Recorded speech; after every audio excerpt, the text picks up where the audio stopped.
सत्संग के 24वें भाग को प्रारंभ करते हैं।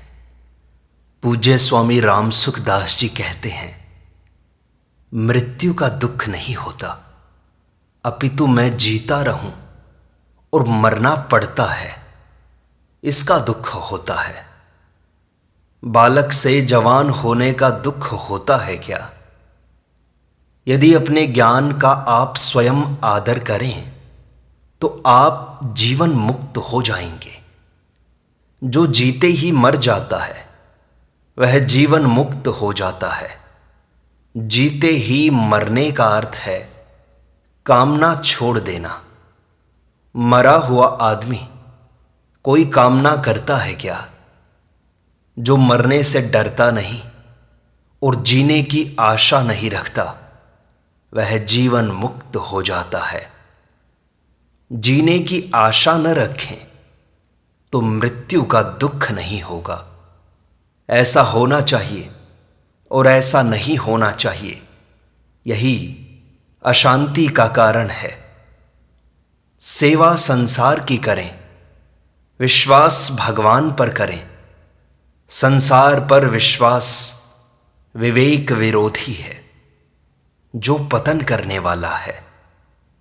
विवेक कहता है कि सब संसार जाने वाला है।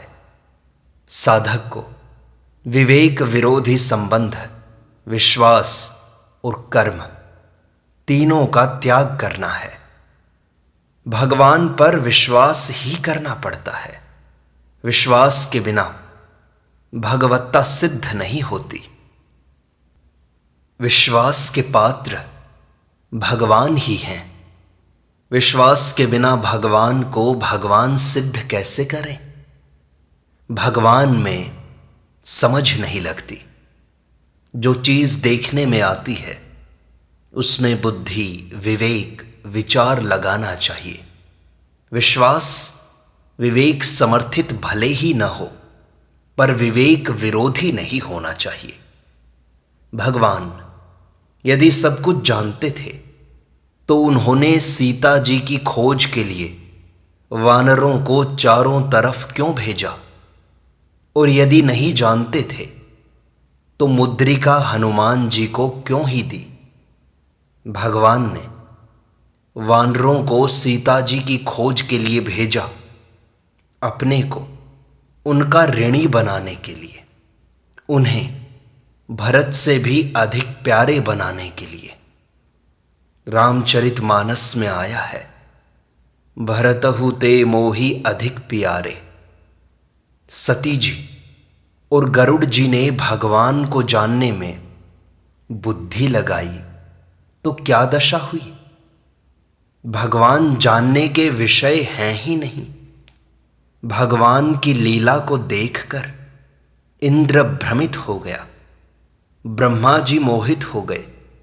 भगवत लीला के दर्शन से मोह होता है और लीला कथा श्रवण से मोह नाश होता है।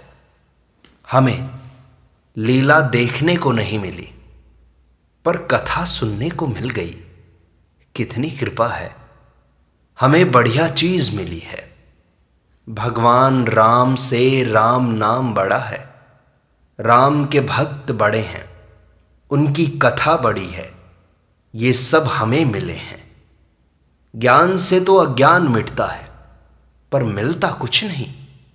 परंतु विश्वास भगवान से मिला देता है। अतः विश्वास ज्ञान से बड़ा है। माना हुआ संबंध ही बंधन है। शरीर के साथ संबंध तोड़ लें तो आज ही मुक्ति है। संबंध स्वीकार करने के कारण मरे हुए संबंधी भी याद आते हैं, और संबंध स्वीकार न करने के कारण जीते हुए भगवान भी याद नहीं आते। माँ बाप के साथ शरीर का संबंध है, भगवान के साथ स्वयं का संबंध है। अतः यह अनुभव कर लें कि मेरा संबंध शरीर के साथ नहीं है, अपितु भगवान के साथ है। संसार अध्यस्त नहीं है, अपितु उसका संबंध अध्यस्त है। परमात्मा को सगुण निर्गुण जो कुछ मानो, उसके बिना व्याकुल हो जाओ तो वह प्रकट हो जाएगा। जो परमात्मा को चाहते हैं उनकी दृष्टि परमात्मा में ही रहनी चाहिए। जैसे व्यापारी पैसों की तरफ ही देखता है, ऐसे ही परमात्मा की तरफ ही देखते रहना चाहिए। इस व्यापार में नफा ही नफा है, घाटा है ही नहीं। आप संसार को पसंद न करके भगवान को पसंद कर लो। अपनी तरफ से किसी को नाराज मत करो। सबकी प्रसन्नता लो। प्रत्येक काम इस भाव से करो कि भगवान की सेवा कर रहा हूं। यो माम पश्यति सर्वत्र सर्वम च मयि पश्यति। इस प्रकार सब में भगवान है और सब भगवान में है। इस भांग को पीकर चुप हो जाओ। सब में परमात्मा को देखने से संसार लुप्त हो जाता है। पता ही नहीं लगता कि संसार कहाँ गया। संसार का राग ही बाधक है, राग के कारण ही जड़ता है। आपकी दृष्टि में मिट्टी का ढेला है, पर वास्तव में वह साक्षात परमात्मा है। हमें जो मिलता है भगवान ही मिलते हैं। जब भगवान के सिवाय दूसरा कोई है ही नहीं, फिर मिलेगा कौन? अन्न, जल, वस्त्र इत्यादि सभी रूपों से भगवान ही मिलते हैं। सब कुछ भगवान ही है। वासुदेवः सर्वम। परंतु इंद्रिय दृष्टि के प्रभाव के कारण हमें भगवान नहीं दिखाई देते। बुद्धि दृष्टि का प्रभाव पड़ेगा तो इंद्रिय दृष्टि का प्रभाव नहीं रहेगा। संसार को इंद्रिय दृष्टि से देखने पर आकर्षण होता है। इंद्रियों का ज्ञान वास्तव में सावधानी के लिए है कि क्या अच्छा है क्या बुरा। यह जानकर मनुष्य निषिद्ध का त्याग कर दे। सत्संग प्रारब्ध का फल नहीं है, यह तो भगवत कृपा से मिलता है। प्रारब्ध का फल है भोग और संग्रह। घर में परस्पर प्रेम रखो तो यह प्रेम आपको भगवान तक पहुंचा देगा। कारण कि प्रेम के भोक्ता भगवान है। ज्ञान भगवान तक नहीं पहुंचता, पर प्रेम भगवान तक पहुंचता है। मैं योगी हूं, मैं जिज्ञासु हूं, मैं भक्त हूं, यह भाव शरीर है। भाव शरीर बनने से साधन बड़ा सुगम हो जाता है।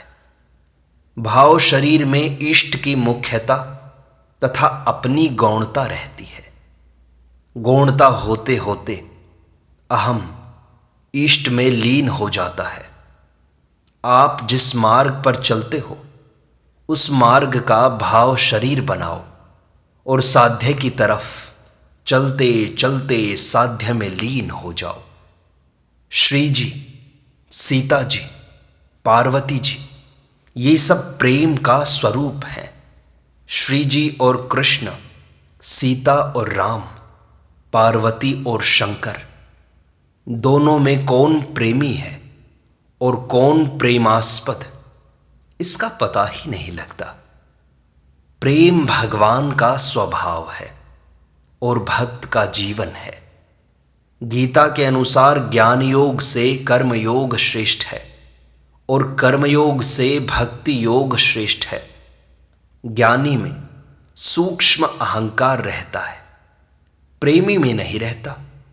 प्रेमी की दृष्टि में एक प्रेमास्पद के सिवाय कुछ नहीं रहता। ज्ञान योग, कर्म योग और भक्ति योग, तीनों योगों में साधक की जिसमें रुचि, विश्वास और योग्यता हो वही उसके लिए सुगम है। वास्तव में भक्ति योग सबसे सुगम है, क्योंकि ज्ञान योग में अहमता को मिटाने और कर्मयोग में अहमता को शुद्ध करने की अपेक्षा भक्ति योग में अहमता को बदलना सुगम है। साधन भीतर से पैदा होना चाहिए, ऊपर से नहीं भरना चाहिए। करना निरंतर नहीं होता। क्रिया में थकावट होती है, परंतु होना निरंतर होता है। अपनी गलती को दोहराना नहीं चाहिए। अपने को क्षमा नहीं करना चाहिए।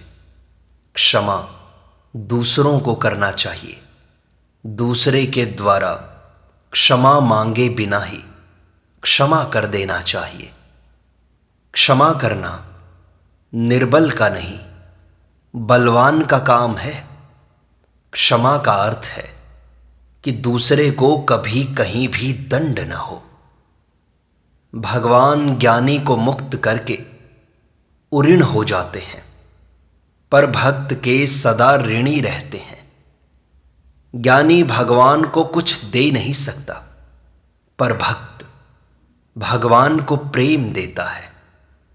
भगवान प्रेम के भूखे हैं, ज्ञान के नहीं।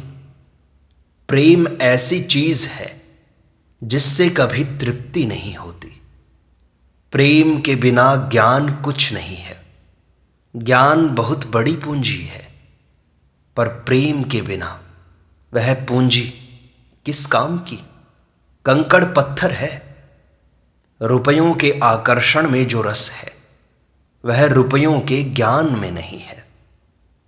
जो सबके प्रेमी होते हैं वही भगवान के प्रेमी होते हैं। भक्त सबसे प्रेम करता है। मंद करत जो करई भलाई। भक्त सबको भगवत स्वरूप समझते हैं। प्रेमी भक्त किसी को बुरा नहीं मानता, किसी का बुरा नहीं चाहता और किसी का बुरा नहीं करता। अतः हम भी किसी को बुरा न माने, बुरा न चाहें और बुरा न करें तो हम प्रेमी हो जाएंगे। बुराई जीवकृत सृष्टि में है, ईश्वरकृत सृष्टि में नहीं। श्रीमद् भागवत महापुराण में आया है कि आसुरी संपत्ति भगवान की पीठ से पैदा हुई है। इसका तात्पर्य है कि यह भगवान की विमुखता से पैदा हुई है, सम्मुखता से नहीं। जब तक दूसरी सत्ता मानेंगे तब तक न मनोनाश होगा, न वासनाक्षय होगा, न तत्व ज्ञान होगा। साकार निराकार एक ही है। सोने का पतरा बना दो तो वह निराकार है, और मूर्ति बना दो तो वह साकार है। दोनों में सोना एक ही है। पृथ्वी, जल, अग्नि आदि भी साकार निराकार दोनों होते हैं। तो क्या भगवान इनसे भी कमजोर हैं कि वे साकार नहीं हो सकते? तत्व ज्ञान, मुक्ति, प्रेम आदि सब भगवान की कृपा से ही प्राप्त होते हैं। जो भगवान को मानता ही नहीं उसको भी भगवान मिलते हैं। जो आध्यात्मिक ग्रंथों का, शास्त्रों का, पुस्तकों का आदर करता है उसका भी आदर होता है। इनका निरादर करने वाले का भी निरादर होता है। मैं देह नहीं हूं, देही हूं, ऐसा ठीक समझ में आ जाए तो सभी साधन सुगम हो जाएंगे। शरीर को जानने वाला शरीर से अलग है। शरीर की एकता सृष्टि मात्र के साथ है और शरीरी की एकता परमात्म तत्व के साथ है। क्षेत्रज्ञम चापि माम विद्धि। शरीर को संसार से और अपने को परमात्मा से अलग मानना गलती है। शरीर की तरफ दृष्टि होने से हम शरीरी, शरीर को जानने वाले हैं। शरीर की तरफ दृष्टि न रहे तो केवल है, सत्ता मात्र है। आप मैं को छोड़ दें और हूं की है के साथ अभिन्नता कर लें शरीर की तरफ दृष्टि होने से ही हूं है। प्रकाश्य की सत्ता से प्रकाशक है, अन्यथा प्रकाश स्वरूप है। आप प्रकाशक नहीं हैं, प्रकाश स्वरूप हैं। मैं संसार की तरफ है और हूं परमात्मा की तरफ है। बस इतनी सी बात है। मोटर चलती है तो पसीना आता है क्या? ऐसे ही शरीर को ज्वर आने से आपको ज्वर नहीं आता, परंतु मुझे ज्वर आ गया ऐसा आप मान लेते हैं। शरीर मैं नहीं, मेरा नहीं, मेरे लिए नहीं, इसका अनुभव अभी करना है। इसमें अभ्यास की नहीं, विवेक की जरूरत है। ज्ञान विवेक से होता है, अभ्यास से नहीं। जैसे मैं पुरुष हूं, मैं स्त्री हूं, मैं ब्राह्मण हूं इत्यादि भाव निरंतर रहता है, ऐसे ही यह भाव निरंतर रहे कि मैं सच्चिदानंद स्वरूप हूं। ऐसा भाव करके चुप हो जाएं। यह अभ्यास नहीं है, अपितु विवेक का आदर है। मैं ब्रह्म हूं, यह विचार में आस्था को मिलाना है। यह मेरी मां क्यों है, यह आस्था में विचार को मिलाना है। ये दोनों नहीं होने चाहिए। निरंतर अपने स्वरूप में स्थित रहो। काम क्रोध आदि वृत्तियां आती हैं और मिट जाती हैं। स्वरूप में क्या फर्क पड़ा? न अच्छा ठहरता है न बुरा ठहरता है। वास्तव में शरीर के साथ संबंध मानने से ही कामना पैदा होती है और निषिद्ध कर्म होते हैं। शास्त्रों में गुरु की जो महिमा कही गई है वह चेले की दृष्टि से है, गुरु की दृष्टि से नहीं। एक श्रोता ने स्वामी जी से पूछा कि कल्याण की उत्कंठा कैसे हो? स्वामी जी महाराज ने कहा, उत्कंठा की उत्कंठा हो जाए, अर्थात उत्कंठा कैसे हो, इसकी उत्कंठा हो जाए। दूसरी बात, सांसारिक प्राणी पदार्थों में आसक्ति न रहे। मेरा उद्धार कैसे हो, यह उत्कट अभिलाषा हो जाए तो पापी से पापी का भी उद्धार हो सकता है। जैसे भूख भले ही न लगे पर भूख की भूख तो लगनी चाहिए, ऐसे ही उत्कंठा की उत्कंठा तो होनी चाहिए। इसमें कोई असमर्थ नहीं है।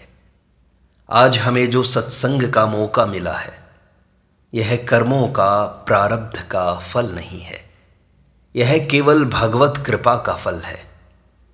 संसार आज तक कभी किसी को नहीं मिला, मिला है तो परमात्मा ही मिला है।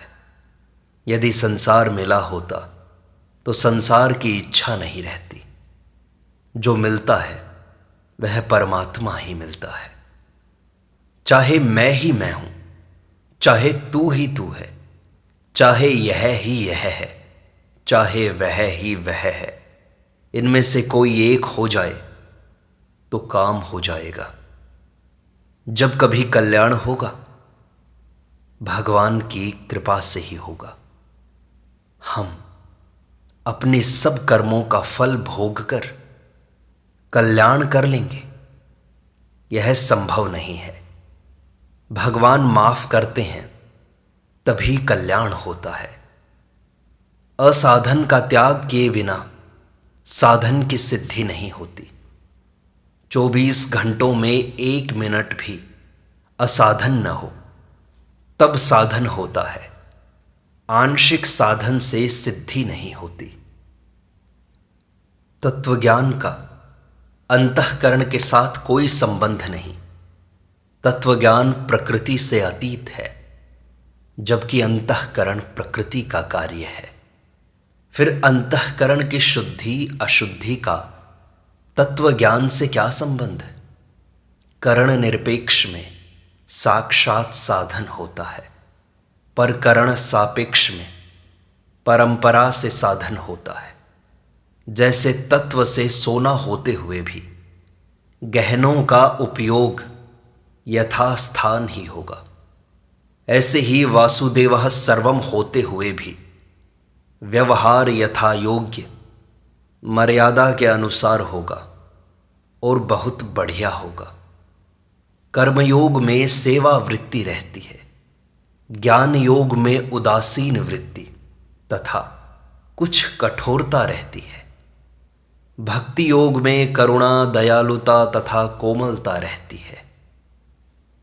दूसरे के सुख से सुखी होने से कामवृत्ति, आसक्ति, लोभ, भोग इच्छा मिट जाएगी। दूसरे के दुख से दुखी होने से संग्रह की आसक्ति मिट जाएगी। मनुष्य अपने सुख से अशुद्ध सुखी होता है और दूसरे के सुख से शुद्ध सुखी होता है। शुद्ध सुख की आसक्ति से मलिन सुख की आसक्ति छूट जाएगी। भक्ति में विरह के समान कोई चीज नहीं। दूसरे के दुख से द्रवित होने पर उस द्रवित हृदय में जिज्ञासा, विरह आदि स्वतः पैदा हो जाएंगे। जैसे औषधालय की सब दवाएं हमारे काम की नहीं होती, ऐसे ही शास्त्रों की सब बातें सबके लिए नहीं होती। जो बात अपने काम की है उसे ले लो, आपको अपनी प्यास मिटानी है बस। समुद्र में से कोई राई कैसे निकाल सकता है? नहीं निकाल सकता। पर संसार भर के ग्रंथों में से भगवान ने गीता निकालकर हमें दे दी। यह उनकी कितनी बड़ी कृपा है। फिर भी हम चेत न करें तो भगवान का क्या दोष है? आजकल विवेक मार्गी बहुत थोड़े हैं, ज़्यादा विश्वास मार्गी ही हैं। जब तक जान नहीं जाएंगे तब तक नहीं मानेंगे। यह विवेक मार्ग है। विश्वास मार्ग में पहले मानकर फिर जानते हैं। इस प्रकार सत्संग का यह भाग संपूर्णता को प्राप्त होता है। शेष अगले अंक में।